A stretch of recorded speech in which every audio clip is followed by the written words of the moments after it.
All right, sir. So you've witnessed various ethno-religious crises. So what advice do you have for people about religious tolerance?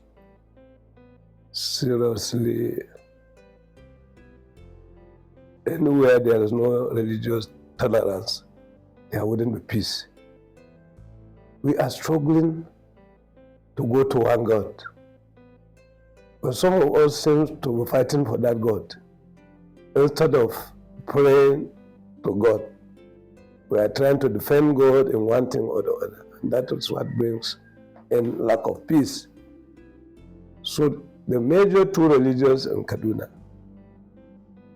we had a period that you never knew, you only know it when there is celebration.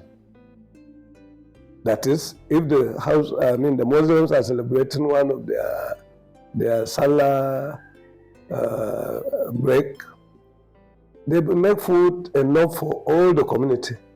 The same thing, you see exchange of pleasantries. You know, not until some fanatics, I'll call them fanatics, because if you leave the line of religion and you become a defender of the religion, then you are a fanatic. My advice now is that it will take a longer period, the grace of God, to bring us together, to know that we belong to one God and that nobody has any power upon another. What we should do nowadays, we the old one, is to encourage our young ones to take religion as a personal thing. Respect other people when they are doing their religious obligations. When you are praying, even in the family, this is an altar here of Sacred Heart of Jesus and Immaculate Heart of Mary. When my family, if we are not together and that I'm dedicating some minutes to pray at this altar, I don't expect somebody to come and say, they're looking for me, they want me to give them something. That is an interruption, which is not good. So if you tolerate until when I finish, then that means you can tolerate a Muslim who comes to your house and his prayer time is he just use your, what do you call it, your veranda to pray. So tolerance is the main issue. But the unfortunate thing is that we have passed this into our children, hatred of one another. So if we can get government, as some of them are trying to do now, though they are doing it politically, my advice is that everybody should take his religion for himself. Whatever, in fact, even denominations. I see no reason why somebody in Assemblies of God will abuse people in the Catholic Church, or the Catholic Church address people in deeper life as if they don't know what they are doing.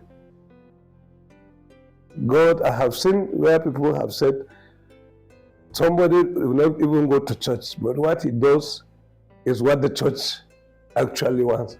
So what do you say about such a person? It's between him and his God.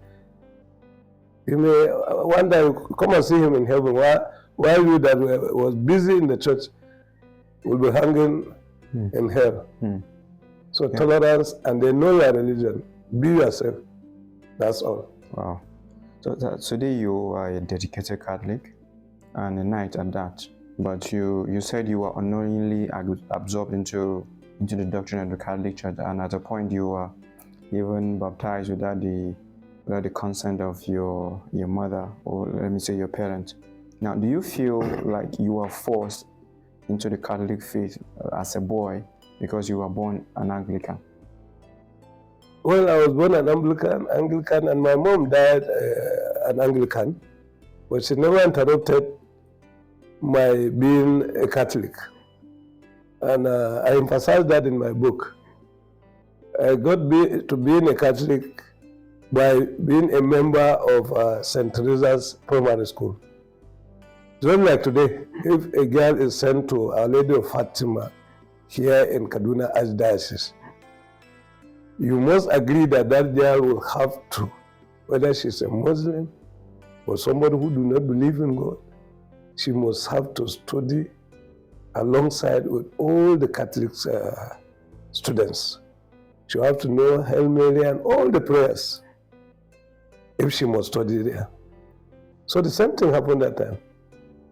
Whether you are from any denomination, whether you are Dutch, we are never Christians at all, when you get to St. Teresa, you must be doing what they are doing. And at a certain age, we were as if we were on an age of reasoning.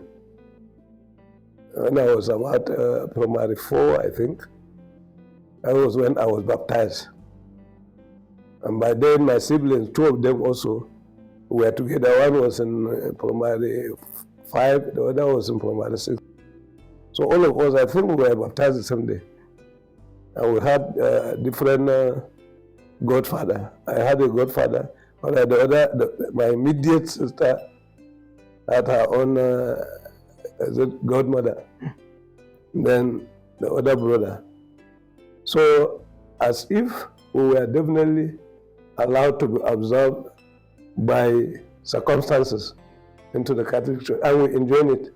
With pride, we walk around and tell others that I'm a baptized Catholic, even at that young age. Yeah. Now, being a knight of San Malumba, there are some people that do not really understand what the knights are about, and there's these accusations, these allegations that knights are like a cult. Is there anything that you want to say about that? Yes, in the first place, the discipline in the knighthood kept me feeling that they are a very well selected or kept group in the church. Because anything they are doing, apart from the level, in fact, sometimes they are orderly in the church than the Reverend Fathers. So I took them on a high esteem indeed, but I never look at them as what some people were saying cult. Why? Because I read a little bit about the knighthood, that they were actually formed by the Catholic Bishops' Conference of Nigeria. The approval was given by the Catholic Bishops' Conference of Nigeria. And any event they are having, they begin with the mass with either a priest or a bishop. So I wondered on anybody who talks about them as cult. I said, then the Catholic Church must be a cult. If the heads of the church are into this society that we call a cult, then the Catholic Church must be a cult. So I became very curious. And thank God I knew they came to me twice. Why I rejected in the first place was that I was still battling with the fears of my children. And let me tell you, what I missed in education, I say my children will not miss, unless anybody who feels he cannot take what I'm giving him. So I dedicated, we can go hungry to ensure that they go to school. So I said, I cannot go into a society that said you have to spend a lot of money before you even get in. And when you get in, money every day. So that scared me. But when finally I got into it, after convincing my wife too, I told her, let's go into this, because it's something that can keep us going in the society, in the church. So when I got into it, I now realized that it's a place where they live as the early Christians. You know what the early Christians were doing? They were sharing their wealth. They were sharing their talents. They were sharing their time with one another. So nobody, if you lack time, somebody will assist you to do something. If you lack some money, somebody will assist you. Even those who we think have money, we still assist them and work together as a group. And we are not doing that just for ourselves. we extend it to encourage the society, not minding whether you are a Christian, a Muslim, or you are not even one of the two. So that is what I love with the knighthood. And the knighthood, to tell you sincerely, have kept me busy and strong, because every day I must have something or the other to do for the knight or to receive from the knight. And we are living as brothers and sisters. Okay, wow. To tell you one secret about the knight. Once you are in the knighthood, you become a brother. I can enter your house to your bedroom. You don't hide anything from your brother knight or sister knight. So that is why we live freely with one another. Sometimes people feel jealous, and when they don't come near us, because they just feel we are too close to one another. It's just like women today. It will be difficult for any woman to come close to me, because in most cases, wherever I'm going, I'm alongside with my wife. So how do you get the space to come close to me? So if you don't give room, people think about you differently again. True. So this is it. All right, let's talk about some funny moments in your life. I know that while growing up, there was a time you were playing football and something happened. That was before you got admission. Can you just share a bit of that, some of those moments? Well, football, I was a keen football player. At the young age of about 12 or 13, I was playing for my school, what they call first 11. And I don't know how you call it these days. I was center forward. Center forward, one by my side, two side. Then I'm at the center. Normally we pass the ball, we don't pass it the way they pass it now. You pass it either to this by your left or to this person by your right. Then he now decides where to send the ball to. And that time there were people who came into school at all age, because the teachers encouraged that knowledge have no age. Come in, you have not missed it. So we are looking like our dad. And among these people, they also were interested in playing football. And imagine you playing football and come and pass a huge person.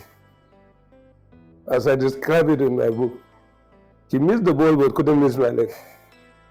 So that was where I had it rough, you know. Wow. So another one was some children called you with a nickname because of what's that nickname? Because of your society, one of the societies you belong to. Well, that was my time of secretaryship in St. Patrick's Catholic Church, Kao, Kaduna. You know, at that time we wanted people to get used to prayer before communion and after communion, but mostly it was after communion. And I was the secretary. Since I could speak Hausa and English, in a situation where the secretary cannot speak Hausa, you always have an assistant that would speak, but I take the two, because I was good in English and Hausa. Excuse me. So the prayer is being said up to today. O Sacrament Most Holy, O Sacrament Divine, all praise and all thanksgiving be every moment thine. Then when I get to Hausa, ya Sacrament Message, ya Sacrament Mejenwa, ya Boda Godia, Dokaka, Domanaka, Har Abda. So children that were very fluent in Hausa, we were living in SMC while close to Angwandosa village, and we had nowhere to stroll to apart from that village. So in most cases, when I'm passing, the children will point and go to their mom and say, "Yeah, Sacrament Research is around." They didn't understand them, not until one day a lady said, "Go and touch this your sacrament." Then she pointed, say, "Okay, I can now recall what this baby is." And the baby now, I think she's of marriage. She has married also. I met the mother some 6 months ago. He said, my Sacrament Most is married or something of that nature. I said, I wish to see her. Wow. All right. I would like you at this point to, I wouldn't know if you have anything you want to say that maybe during the course of this conversation, I didn't prompt you to talk about anything. Yes, my secondary school, I went to St. Mary's Fadan Kaje, which was later taken over by state government. We had those 2 classes. One of the few things, whenever I'm talking about St. Mary's, I have to remember one brother, we call him Brother Bernard, who is a Canadian, who loved children and had none. He was not married, a strong man. He can lift you up and hold you as a phone and then bring you down. So as you go into Fadan Kaje from 1 and 2, you are under his care. You make sure you know English. And at the end of Form 2, he will tell you whether you will pass your English in WAEC in Form 5. And I'm telling you, if he said you are not going to pass and you do not work hard, that will be it. If he said you are going to pass, he will not tell you the grade. So you try to work and see that you pass with a good grade. That was what some of us played with. But some of our seniors said it is manifesting in them. So we said, all right. This man also was funny at the field of game, only football. All of us, whether you love football or not, there are evenings we must go for football. And you take 11-11. Then if you make one common mistake, you blow the whistle and then send you out to go and join a queue. That queue is queue of offenders who are forgiven to come back to the field after another offender is sent out. So that was like as kids, we enjoyed it. But sometimes you love to make the mistake. So they just go back and join the queue. And another thing I remember in my secondary school, which of course most of them are in my book, is when I arrived the school and a classmate who also had arrived earlier than me treated me as a senior. I can't forget that day. Asked me to kneel down and that I should always behave myself. He left me there. Somebody assisted me to the dormitory. The following day, I saw this chap at our briefing class or hall as one of the new students. I was just eager. I was not listening to some of the things they were explaining. I was eager to hold him and say, so you are my classmate and you treated me like this. Of course, it was still fresh in my brain. So after the briefing, I held him. From there, we became friends up to our departure in Fadan Kaje. I think he started with United, later had a problem, he died. And I had no any other thing to remember him than to name my first son after him, Jonathan. Apart from the background of Jonathan in the Bible, this was one of the reasons why I gave Joven the name Jonathan at baptism. Wow. You know. So generally, what should anyone out there expect from this book, The Village Man? The Village Man, as I've said, the background of the Village Man came from that interview there. And the description of the village in the book of our late principal, Reverend Father John Haberty of blessed memory, he described a typical village very well. And he even said it was not enough. It didn't give him the clue of a real village. So now he confirmed to me from that date of interview that I was certainly in a village. So from a village to a more typical village. So you can see I didn't grow out of any experience of township within my teenage age, between 14 to 19, because I finished that course, I was about 19 years old on June 12th. That's our Democracy Day today. Wow. That was the day we parted Fadan Kaje. Wow.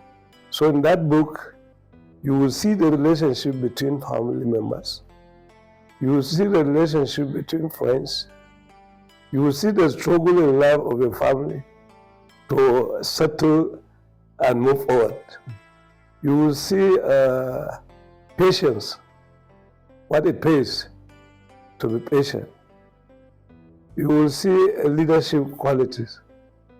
Because I was once a leader of a union in the state, and I know the role I played as a leader. And the church, in fact, because of that, the church in many churches, they called me to come and present papers, even outside this diocese. I went to Kano, I went to Mina, I went to Jos, I went to Makodi, all in the name of disseminating information on leadership qualities in the church.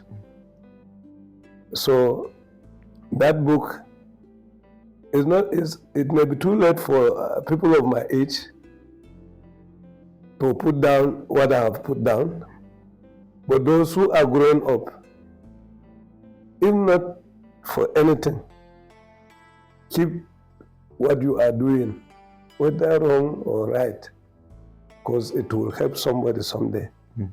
You were wrong somewhere, and today you adjusted up to where you are today. Certainly, somebody can look forward to that. Then if you look at the background, how I came to town, and how today, if somebody enters here today, you just feel from nowhere I'm living in a comfortable apartment. But please trace and see how I lived before. You now realize that God has paid our patience with what we are seeing. And generally, for those who have no interest in the education of their children, it is time for them to wake up. If not, you will be paying it at your pension age, where your children do not have anything to fall back to.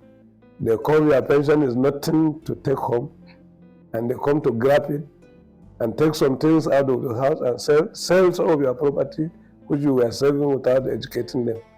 So I advise that riches is in children.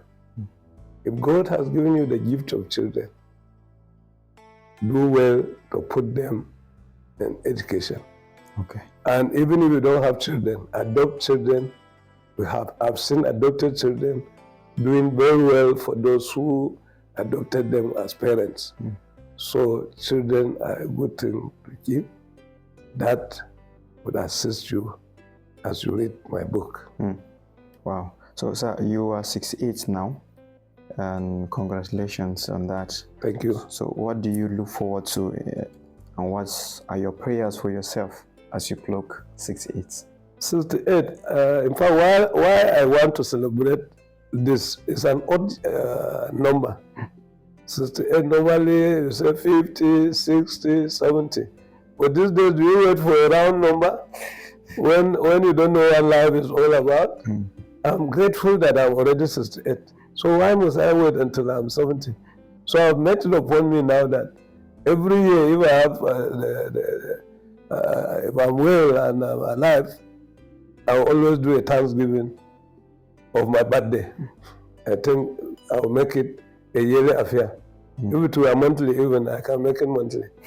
But because you never know whether you see the next birthday, I'm praying that we'll see this one as I've planned so much for it. And my children are giving me the backing to see that we celebrate it together with my sister, my wife, whom actually have been so helpful in the production of my book. Yes. All right, sir. So, do you have any final words to friends and family, just to appreciate them for always being there for you? Certainly,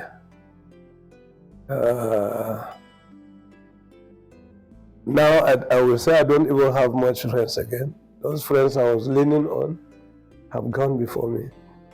You see it all in my book. And I pray that they are in the bosom of the Lord right now. Their families were still communicating with one another. And I wish that everybody whom I have offended, even by just not even telling him of what or her or what is going to come up in July, I will beg that I be forgiven. And that whether I like it or not, I'm very close to the grave. So I'm begging, wherever you see me doing what is not obtainable of me, assist me and help me to remind me of what I should be doing. Do not be afraid, do not be ashamed or whatever to assist me. And as we are getting old, our memory is also reducing. So we need a lot of help from people around us. So that is my call, that let us be more friendly now than ever before. And how about advice to children, being with their wives and in their endeavors generally? My wife, I would say, to God be the glory. God bless her. And I have always prayed that when the time comes, let me go before her so that she finalize whatever we left for the home. I go before her, I tell her directly, and I tell the children, though some of them don't like hearing, I will go, but is it good for you to bury your children? Not at all. For you to bury a wife you brought into the house? Not at all. So it is my prayer that this life that I'm celebrating in July, which would have been on 20th June, I said celebration of life while alive. When I'm gone, let them celebrate life, a glorious departure of life. I give them all my blessings as ever before. I do not hold anybody in mind. And all of them, they should cooperate with one another because we are never the same. If you are a bit in order today, check on your brother and friends. You never know tomorrow. That's my advice for my children. Check on your brothers and friends. There could be the ladder for you to come down and settle somewhere. I didn't talk about my daughter-in-laws, whom I've adopted as my daughters, because this house never saw the cry of a daughter as the daughter of brother and sister memoir. So when they came in one after the other, the senior and next to the senior and the next, so by now I don't have any problem. The next one is the last, which is so Abadok, and Abadok is the last in the family. So I've given the wife of Reverend Jonathan, I call her Na, which simply means the mom of the house, as being the senior. Then that of Ezekiel, who is next to Joven, I call her Bem. Bem in our language is something like love. Then I call that of Benjamin, Madi, joy. She has given us joy as she came into the house. The other one brought love, and the other one is a mommy. So I love them. Wow. Thank you so very much for your time, and we wish you many, many happy returns as you mark your 60th birthday, sir.